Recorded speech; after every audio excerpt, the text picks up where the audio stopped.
نبی نے حضرت عقبہ بن عامر فرماتے ہیں سمعت رسول اللہ صلی اللہ علیہ وسلم، میں نے اللہ کے رسول صلی اللہ علیہ وسلم سے سنا ہے، اللہ کے رسول صلی اللہ علیہ وسلم سے سنا ہے اذا توضأ الرجل فأتى المسجد كتب الله له بكل خطوة يخطوها 10 حسنات۔ اللہ کے نبی صلی اللہ علیہ وسلم نے فرمایا ایک بندہ جب سالم وضو سے ہی وضو کر لیتا ہے اور اس کے بعد جب صرف وضو کرتا ہے نا تو اللہ اس کے لیے 10 نیکیوں کا ثواب لکھ دیتا ہے۔ ہر قدم کے بدلے جو وہ مسجد کی طرف چل کے آتا ہے، ہر قدم کے بدلے اس کے لیے اللہ کی طرف سے ہر قدم کے بدلے 10 نیکیوں کا ثواب۔ فَإِذَا صَلَّى فِي الْمَسْجِدِ، پھر اس مسجد میں آتا ہے، نماز پڑھتا ہے، ثُمَّ قَعَدَ مِنْهُ فِيهِ، پھر اس مسجد میں بیٹھ جاتا ہے، كَانَ كَالصَّائِمِ الْقَانِتِ حَتَّى يَرْجِعَ، جب تک وہ مسجد میں بیٹھا رہتا ہے نا، مسجد سے لوٹتا نہیں ہے، اللہ اس کو روزے دار جتنا ثواب عطا فرماتا رہتا ہے۔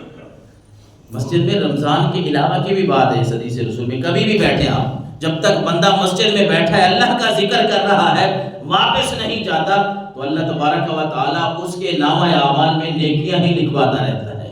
اور رمضان المبارک کا مہینہ ہو اور یہاں بندہ بیٹھا ہو مسجد میں بیٹھ کے اللہ کا ذکر کر رہا ہو تو یقیناً اللہ کی رحمت اس بندے پہ برس رہی ہوتی ہے۔ اور نفلی روزے کا جو ثواب ہے نا، یہ تو فرض ہے ہمارا، یہ ہم نے تو رکھنے ہیں، ان کا ثواب کا اندازہ آپ خود لگا لینا کہ نفلی روزے کے بارے میں اللہ کے نبی فرما رہے ہیں رسول اللہ صلی اللہ علیہ وسلم لو ان رجلا صام یوما تطوعا، جس بندے نے ایک دن کا نفلی روزہ رکھا نا، ایک دن کا، ثم اعطی ملء الارض ذهبا لم يستوفي ثوابه دون يوم الحساب او کما قال صلی اللہ علیہ وسلم، اللہ کے نبی نے فرمایا یہ وہ کوئی بندہ نفلی روزہ رکھتا ہے رمضان کے علاوہ، نفلی ایک روزہ رکھتا ہے نا، اس کو اللہ اتنا ثواب عطا فرماتا ہے کہ زمین پر اگر سونا بھی جمع کیا جائے نا، اس سے بھی زیادہ بندے کو جو نفلی روزہ رکھتا ہے اللہ اتنا ثواب عطا فرماتا ہے۔ اور جو فرضی روزہ رکھے گا اس کا ثواب کتنا ہوگا؟ کہ اللہ کے نبی نے فرمایا من صام رمضان ایمانا واحتسابا غفر له ما تقدم من ذنبه، کہ جس بندے نے ایمان کی حالت میں رمضان کے روزے رکھے اور احتساب کی حالت میں ثواب کی نیت سے اللہ کو راضی کرنے کے لیے، کسی کو دکھانے کے لیے نہیں، یہ ظاہر روزہ عبادت ہی ایسی ہے کہ بندہ چھپا کے رکھتا ہے، پتہ نہیں چلتا کسی کو اس نے روزہ رکھا ہوا ہے کہ نہیں۔ اللہ کے نبی نے فرمایا جو بندہ رمضان المبارک کے مہینے میں ایمان کی حالت میں اور ثواب کی امید رکھتے ہوئے روزہ رکھتا ہے، اللہ کے نبی نے فرمایا رب اس کے سابقہ گناہوں کو معاف فرما دیتا ہے، اس کے پہلے گناہ جو ہیں وہ معاف ہو جاتے ہیں۔ روزے دار کی دعا اللہ قبول فرماتا ہے۔ کچھ ایسی باتیں حدیث رسول میں اللہ کے نبی نے فرمایا، کچھ آدمی گنوائے کہ اللہ ان کی دعا کو رد نہیں فرماتا، قبول فرماتا ہے، ان میں سے اللہ کے نبی نے فرمایا والصائم حتی یفطر، یہ روزے دار روزہ جب رکھ لیتا ہے جب تک وہ روزہ افطار نہیں کرتا وہ اللہ سے جو بھی دعا مانگتا ہے اللہ اس کی دعا کو قبول فرماتا ہے۔ اور اگر ہم نے روزے کے ساتھ ساتھ اپنی خواہشات کو نہ چھوڑا نا، اپنی زبان کو کنٹرول نہ کیا، اپنی زبان سے اچھے الفاظ نہ نکالے نا، پھر یہ بھی سن لیں کہ اللہ کے نبی صلی اللہ علیہ وسلم نے فرمایا من لم یدع قول الزور والعمل به فلیس للہ حاجۃ فی ان یدع طعامہ وشرابہ او کما قال صلی اللہ علیہ وسلم، حضور علیہ الصلوۃ والسلام نے فرمایا جو بندہ جھوٹ نہیں چھوڑ سکتا، جو بندہ جھوٹ نہیں چھوڑتا، جھوٹ پہ عمل کرنا نہیں چھوڑتا، اللہ کو اس کے بھوکے پیاسے رہنے کی کوئی ضرورت نہیں ہے۔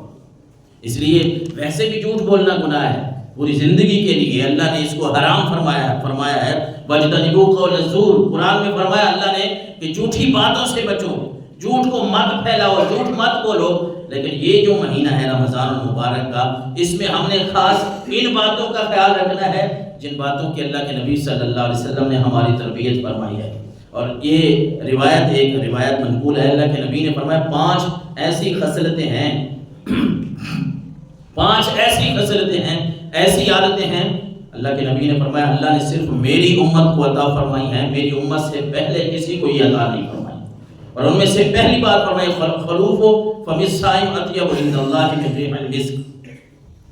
منہ کی جو بو ہے، روزے دار کی منہ کی بو، ویسے تو بندہ اس سے نفرت کرتا ہے، لیکن اللہ کے نبی نے فرمایا یہ 5 چیزیں ایسی ہیں جو اللہ نے میری امت کے حصے میں رکھی ہیں، کسی اور کو عطا نہیں فرمائی، کہ روزے دار کے منہ سے جو بو آتی ہے اللہ کے ہاں وہ خوشبو اور کستوری سے بھی زیادہ پاکیزہ ہوتی ہے۔ اور دوسرا فرمایا وَتَسْتَغْفِرُ لَهُمُ الْحِيطَانُ، یا الملائکہ کے الفاظ بھی ہیں، فرمایا حتیٰ یفطروا، کہ روزے دار جب تک روزے کی حالت میں ہوتا ہے اللہ کے فرشتے بھی اس کے لیے استغفار کرتے رہتے ہیں۔ اور تیسرا فرمایا کہ وَيُزَيِّنُ اللَّهُ كُلَّ يَوْمٍ جَنَّةً، اللہ روز رمضان مبارک میں نا ہر روز جنت کو رب کی طرف سے سجایا جاتا ہے، جنت کو سجایا جاتا ہے، اور اس امت کے لیے اسے کہا جاتا ہے یوشکو عبادی الصالحون ان یلقوا عنہم المعونہ ویسیروا الیک، اللہ کی طرف سے جنت کو یہ پیغام ہوتا ہے کہ قریب ہے کہ میرے بندے مشکلات کا سامنا کر کے، تکلیفوں کا سامنا کر کے وہ وہاں سے تیری طرف آئیں گے، اور تیرے اندر ان کی جگہ ہوگی، ان کا مکان ہوگا۔ یعنی بندہ یہاں روزہ رکھ رہا ہے زمین کے اوپر، اور اللہ کی طرف سے اس جنت کو جو سجایا جا رہا ہے اسے پیغام دیا جاتا ہے کہ ان بندوں نے تیرے اندر ہی داخل ہونا ہے۔ اور چوتھی بات فرمائی اللہ کے نبی صلی اللہ علیہ وسلم نے کہ ان 5 باتوں میں یہ میری امت کا خاصہ ہے، پہلی امتوں کو نصیب نہیں۔ فرمایا وَتُصَفَّدُ فِيهِ مَرْدَةُ الشَّيَاطِينَ